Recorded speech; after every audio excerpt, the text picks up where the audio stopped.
Okay, so on this question, we're wanting to solve. We have a square root and an equal sign. So let me put in the wall of separation here to help us focus on the fact that there's two separate parts there.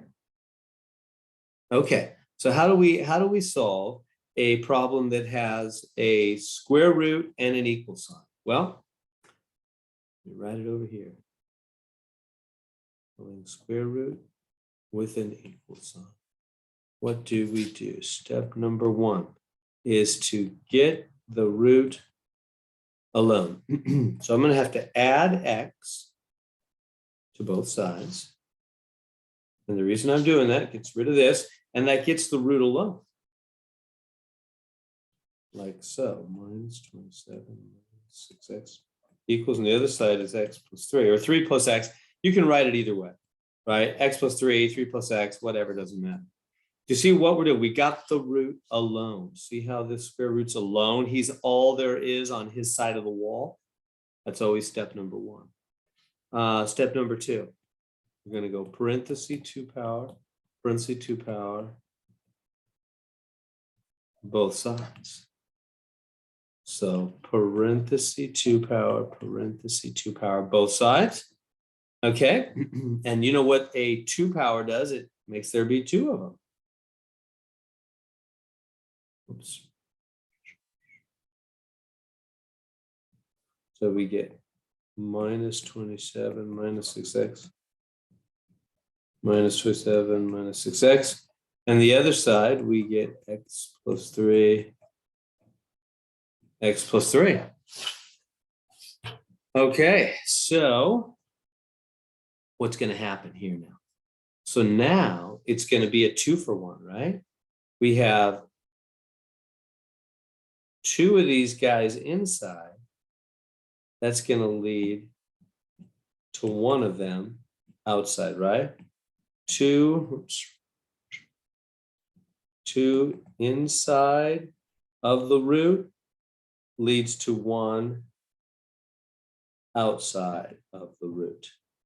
Remember that? That's what square roots always do, don't they? 2 inside leads to 1 outside, right? Think about, what is the square root of 5 times 5? It is 5, right? Square root of 5 times 5 is 5. Why? Because 2 in is 1 out. That's why we see, because 5 times 5 is 25. That's why the square root of 25 is 5. As we know, right? The square root of 25 is 5. Why? Because it's really 2 5s. 25 is really 5 times 5. 2 5s inside the root. So 2 inside leads to 1 outside. 2 inside leads to 1 outside. That's what square roots always do. They're like a 2 for 1 sale at Target, right? So 2 minus 27 minus 6x is inside of roots, because we did 2 of them, lead to 1 minus 27 minus 6x outside of the root. Now on the other side, there's no root, so it's just a regular multiplication. First to both, x squared plus 3x. Second to both, plus 3x plus 9. Tracking with me? Right? You might wonder, why didn't that happen on the right side? There's no square roots. There's no square roots over here. So it's not a 2 for 1 deal on the right side, not at all. Instead, it's first to both, second to both. Yeah. All right, now let's gather some like terms here. Oops. Minus 27 minus 6x equals, and this will be x squared. 6x and 3x and 3x is 6x. Like that. All right, now what in the world do we do from here? It just looks totally different. Well, now we're on step 3. And now the big deal is we have x squared. What do you do when you have x squared with an equal sign? How do you deal with that? So do you realize we're totally changing gears at this point? Originally, we had a root, and so we had to deal with that, which means get it alone, and then 2 power both sides, and that got rid of the root. The 2 in set 1 out, and there was no more root. It went out. So we got rid of the root. And now we have a new problem. X squared, we have no more root, but now x squared has showed up. What do we do with x squared? Well, we had a whole chapter on this earlier. Remember, first we get a 0 on one side. So that means I'm going to do the opposite of these guys here. I'm going to go plus 27 and plus 6x. In the wall of separation down here. And I'm going to do the same thing over here. I have no choice. Plus 6x plus 27. Everybody see that? So these can't cancel and these cancel, and it gets me a big fat 0 over here. That's what I wanted. And this, just bring down the x squared.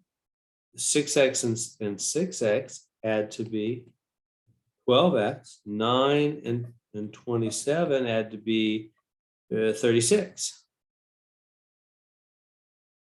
See what happened there?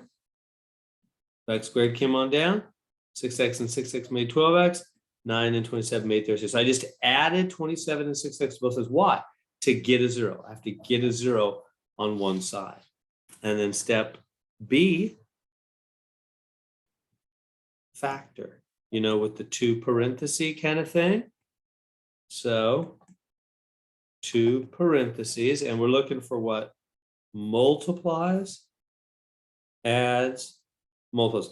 So what multiplies to be x squared? X times x. What multiplies to be 36? 6 times 6. And that adds to be 12, doesn't it? 6 and 6 adds to be 12. Like that. We good there. That making sense. So now that we have that, we're going to part C. We say each part equals 0 and solve. So in other words, I'm going to take each of these parts separately. So x plus 6 separately equals 0, or of course it's the same thing twice. So really there's no need in doing it twice. Normally these are two different things. You know, normally they're not the exact same thing, same number, same thing. So you would have to do each one. Well, why do we do each part equal to 0? Well, because if two things are multiplying to equal 0, right? These are multiplying, there's parentheses. So these are multiplying to equal 0. If two things are multiplying to equal 0, the first one could be 0 or the second could be 0, right? Either way, if two things are timesing to come out 0, if I said, hey, I'm thinking of two numbers and they're timesing to equal 0, how can two things times to be 0? Well, the first one could be 0 or the second one could be 0. If either one is 0, they're going to multiply to be 0. So that's all we did. We said these are multiplying to be 0. So the first one could be 0 or the second one. Well, that's the same thing twice. So I'm just going to, solve it once. There's no point in doing it again. So x is -6. Now, that's a maybe. I'll just put maybe. Maybe, but we must check it. So now, part 4, you must check by plugging into the original. Yeah, so this technique that we're using, basically right here when we parentheses second powered both sides, that's a shaky technique. It's the best thing we have. It's all we have, so we use it, but we have to watch it. It can bring in false answers. It has the ability to bring in false answers. So we have to check. So you need to remember on the exam that anytime you have a problem that begins with a square root and an equal sign, you're going to have to check your answers at the end, because you could get 1 or 2 false answers that you need to throw out and not report as the real answers. All right, so you have to take the original. So let me grab the original, which is right here, and bring it on down. So square root of -27 minus 6x all the way down here. There we go. Square root of -27 minus 6x. What else was there? I forgot. Minus x equals 3. Minus x equals 3. Okay, so I'm going to take that -6 answer. I'm going to plug it in for x and plug it in for x. And what do we get? -27 minus 6 times -6 for x, like that, minus, and I'm going to plug in negative 6 for x equals 3. See what I've done there? So I plugged in negative 6 here and negative 6 there. Here and here. I'm going to work, now I'm going to work it out, right? Plug it in. Remember what an answer is supposed to do is, you know, in the beginning when they said, solve this equation, solve it and check, solve it. What does that mean to solve it? That means to find the values of x that you could plug in that will make the thing true. Find what values of x make it true. That's what it means to solve an equation. Find what makes it equal or true, right? Like if I just give you a simple equation like x minus 2 is, or let's say x plus 2 is 6. What number add 2 is 6? Well, you know it's 4.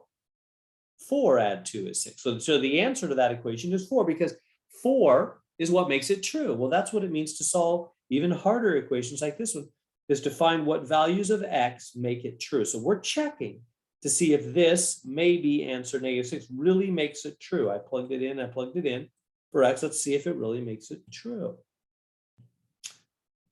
So what do we get here? Minus 27 plus, see how this negative times negative makes positive? And then right here, negative and negative makes positive. Tracking with all that, right? 2 negatives always make a positive. 2 negatives multiply to be positive. Okay. So got to watch your signs carefully. So this is 36 minus 27 square root of 9 plus 6 is 3. What's the square root of 9? 3 plus 6 is 3, which is 9 equals 3. No, it does not. False answer.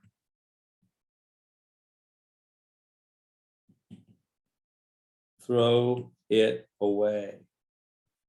It's a bad answer. It's a false answer. Throw it away. So we come back up here and we say, no way. This answer is baloney. It's a false answer. So it's a no-go. X equals negative 6 is not true. And that's the only answer we got. We didn't get 2 answers, remember, because this was the exact same thing twice. So we just got one answer, negative 6, and it was a bad answer. It's a no-go. Well, then what's the answer to this problem? No solution. This one has no solution. This equation has no value of x that you could ever plug in there and make the thing true. There is no value of x. That'll make that equation true. This is an unsolvable equation. He has no solution. That's what that means, right? Because the only possible answer that we got, the negative 6, that was the only one that was a candidate, a possibility. We plugged it in and it came out, it did, wrong. It did not make the left side and the right side equal. It made it false. So therefore, there is no solution to this problem. So you got to remember, you got to check your answers. Whenever a problem begins with square roots, any problem beginning with a square root and an equal sign, at the end you have to check because they might be false answers. And in fact, we did get no solution on this one. There we go.